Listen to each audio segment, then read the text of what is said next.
É curioso como em outras versões dessa história, o Nicholas Hoult já interpretou o mocinho e o ajudante do vampiro, e o Willem Dafoe já interpretou o próprio vampiro e o caçador do vampiro. É quase um multiverso aí de Drácula barra Nosferatu.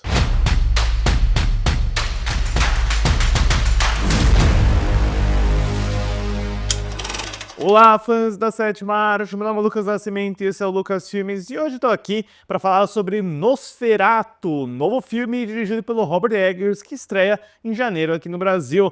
Mas antes eu pedi para você curtir esse vídeo, se inscrever no canal e ativar o sininho para não perder notificação dos próximos vídeos. Faz mais ou menos uma década desde que o Robert Eggers se estabeleceu como um dos nomes de terror mais interessantes da nova geração, depois de filmes como A Bruxa, O Farol, o épico Viking, O Homem do Norte, que eu analisei aqui no primeiro ano do canal, e o Robert Eggers, desde que A Bruxa saiu, fala do amor dele pelo Nosferatu, o clássico filme dos anos 20, dirigido pelo Murnau, que é um dos ícones mundiais do terror, do expressionismo alemão. E caso vocês não saibam, né, pessoal, como curiosidade, o Nosferatu é literalmente o Drácula, tá? É a mesma história, é a mesma progressão. O Nosferatu é literalmente um plágio do Drácula de Bram Stoker, isso foi muito controverso na época. Teve até todo um processo aí com a família Bram Stoker, eles exigiram que todas as cópias do filme do Nosferatu fossem queimadas, porém o filme sobreviveu ao tempo e ele sempre existiu como essa espécie aí de curiosidade, como esse ícone que é a mesma coisa que o Drácula, com um nome diferente, com um visual um pouquinho mais sinistro, e ele foi garantido uma legião de fãs ao longo dos anos, ele apareceu até no Bob Esponja de forma marcante. Teve uma refilmagem no final dos anos 70, dirigida pelo Werner Herzog, que também estava recontando Drácula, mas com a figura do Nosferatu, e desde então o Nosferatu em si nunca mais apareceu no cinema, porém o Robert Eggers sempre quis trazer a sua própria versão, ao mesmo tempo em que a gente via tantas outras releituras do Drácula chegando nos cinemas. Teve a grande releitura do Francis Ford Coppola nos anos 90. Nessa mesma década, a gente viu filmes como Abigail, ou A Viagem do Deméter, o Renfield, com o próprio Nicholas Hoult, sempre tentando explorar um pedacinho aí da mitologia do Drácula. Teve aquela História Nunca Contada, que era um épico de ação também. Porém, o Nosferatu é aquele classicão gótico que volta às origens, né? Volta às origens usando uma criação de plágio em cima da obra original, o que é absolutamente divertido, né? Quando você para pra pensar, não existe motivo pra você querer fazer um Nosferatu, é só você fazer o Drácula, mas é um nome legal, é uma figura icônica, então acho que é por isso que eles vão pra esse lado, e eu até gosto de algumas invencionices que Robert Eggers faz nesse filme. A produção, mais uma vez, fica com a Focus e a Universal, que cuidaram de todos os filmes anteriores do Eggers, que teve suas filmagens aí de abril até junho de 2023 na República Tcheca, preservando a época original da história e também a ambientação na Alemanha, e é o projeto de sonhos do Robert Eggers, né, pessoal? Da mesma forma que o Guillermo del Toro sempre quis fazer um Frankenstein, ele vai realizar esse sonho no ano que vem. Eu vejo aqui um filme onde parece que o Robert Eggers tinha toda a ideia de cabeça. Parece que ele tinha cada plano, cada execução, cada virada de história também, até algumas escolhas de elenco lá dentro na cabeça dele. O resultado, além de ser muito respeitoso, além de ser muito satisfatório do ponto de vista gótico, terror, de atmosfera, ainda traz algumas surpresas para reinventar essa história. A trama do filme segue as visões estranhas de Helen, vida por Lily Rose Depp, que é atormentada pela figura sinistra do Conde Orlok, vivido por Bill Skarsgård, que inicia uma onda de peste e morte para se aproximar dela. Que de primeira, desde a imagem inicial do filme, que é esse close bem soturno, banhado por sombras da Lily Rose Depp, implorando para que algo vá até ela, você tem a noção de que essa versão da história é diferente do que ele está querendo dizer com protagonismo, intenção e consequência, né? A gente sempre viu como uma história padrão, onde a figura do Thomas, que é quem vivida pelo Nicholas Hoult, vai até o castelo da Transilvânia, conhece o conde, ele fica obcecado pela esposa dele e vai atrás dela. Naturalmente, a gente tem uma visão forte da relação do vampiro com a amada do protagonista, também no filme do Francis Ford Coppola, onde tem toda essa questão da reencarnação, mas no caso do Nosferatu do Eggers, ele tá pintando algo bem próximo do que ele já fez em filmes como A Bruxa, como O Farol. Inclusive, não é de se espantar que a primeira escolha para Helen foi a própria Anya Taylor-Joy, que já colaborou com ele tantas vezes. Ela teve que sair por conflitos de agenda, passou o papel que é muito bem defendido pela Lily Rose Depp. E assim, sem querer entrar em detalhes, mas ele cria uma conexão entre a Helen e o Conde Orlok que é inesperada, mas que também transforma essa história numa espécie de contos de fada. Um contos de fada bem dark, macabro, com toda certeza, mas que é muito bem fechadinho quando você vê a resolução dele, né? Como que esses personagens vão destruir o Conde Orlok, por assim dizer. Faz total sentido dentro desse conto gótico que ele tá desenrolando, e eu achei isso muito interessante. Eu achei isso interessante porque a gente já viu tantas vezes essa história que não faz sentido ir passo por passo de forma tão protocolar quanto a gente já vê em algumas situações, né? Chega até a ser curioso como todo o encontro do Thomas com o Conde Orlok no castelo é rápido, quase como se o espectador já soubesse, não precisa ter tanto suspense. Beleza, você sabe que ele é um vampiro, você sabe que ele é uma figura do mal, e você sabe que ele já tá conectado com a Helen desde o início do filme. Ele segue outras convenções da história, ele acrescenta novos personagens, como esse casal vivido pelo Aaron Taylor-Johnson e Emma Corrin, que tem 2 filhas gêmeas. É interessante para dar um núcleo mais humano para aquelas figuras, né, e como elas começam a ser afetadas pela sombra do Conde Orlok, mas nesse sentido eu começo a encontrar alguns problemas, né, parece que adaptações do Drácula não escapam de algum ator que se dá melhor em filmes de ação, algo um pouquinho mais canastra, preso na figura de um Lorde engomadinho. No caso do filme do Coppola era o Keanu Reeves, aqui é o Aaron Taylor-Johnson, que é um ator que eu gosto, já vi bons papéis dele, mas aqui, nossa senhora, não funciona nem um pouco, parece que ele tá aqui por uma imposição de estúdio, sabe? Olha, o Aaron Taylor-Johnson estava com a gente no The Fall Guy, muito bem naquele filme, aliás, então ele vai estar no seu filme Nosferatu, Robert Eggers, e tinha uma vergonha, assim, tem uma cena que ele reage assim.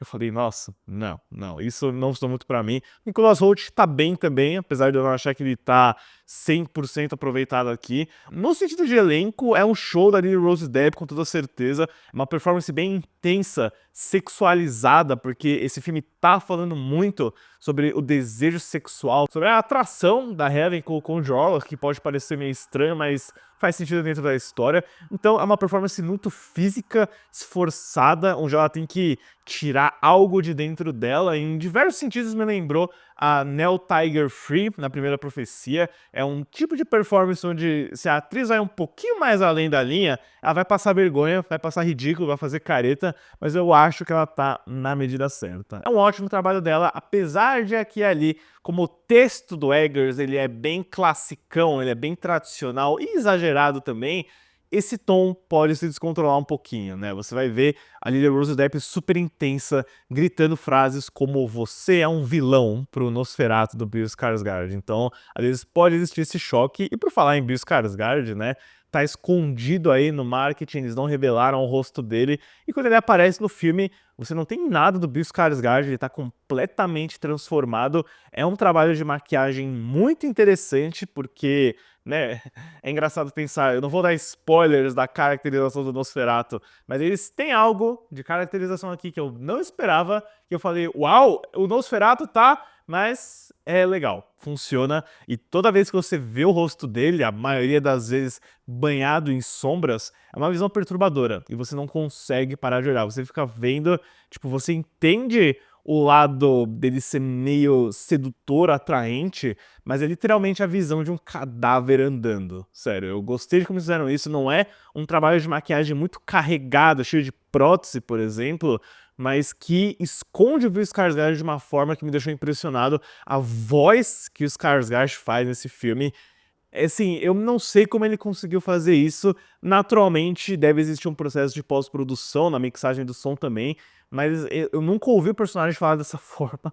Eu li que o Skarsgård estudou com um cantor de ópera da Islândia como abaixar um oitavo da voz dele, e ele puxa o R de uma forma meio lorde ancestral, com a voz dele num nível assim que toda vez que ele fala é tipo um espetáculo à parte. Eu falei, caramba, eles foram muito inteligentes em não copiar a figura clássica do Max Schreck, do filme de 22, mas sim encontrar algo próprio deles, né? E eu imagino alguns fãs puristas ficando bravos com a caracterização dele, mas eu acho que funciona super dentro da proposta. Eu queria que tivesse mais do Conde Orlok, eu acho que, né, eles sabem a figura icônica que eles têm aqui, eles brincam muito com a revelação dele. A fotografia do Jaren Blaschke, que é o habitual colaborador do Eggers, é maravilhosa. É um filme escuro, mas que sabe usar as sombras, luz de vela, noite azulada, algumas paisagens que são um pouquinho mais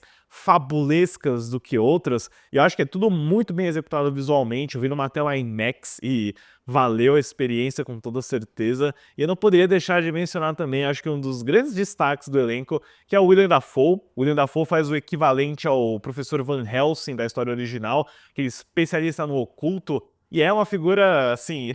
O Willem Dafoe, eu acho que ele entende melhor do que ninguém como trazer o texto do Robert Eggers à vida, né? Como trazer aquela mistura de exagero, mas realismo e sinceridade, expressionismo que ele exige nos filmes dele. É praticamente o Dafoe fazendo o personagem dele do Farol, mas como um caçador de vampiros, e é maravilhoso, é espetacular. Cada segundo de tela do Willem Dafoe é ouro, a forma como ele fala vampiro numa cena é muito divertido e ele entendeu muito bem o trabalho. E além de tudo isso, você deve estar se perguntando, Nosferatu dá medo? Ele é um filme bem perturbador. Ele é perturbador pela atmosfera, pelo senso de violação e desejo entre a Ellen e o Warlock, que vai render muitas discussões. Eu estava conversando com um amigo meu sobre a história original do Bram Stoker, do filme do Murnau, e o Robert Eggers faz mudança suficiente para justificar essa nova versão.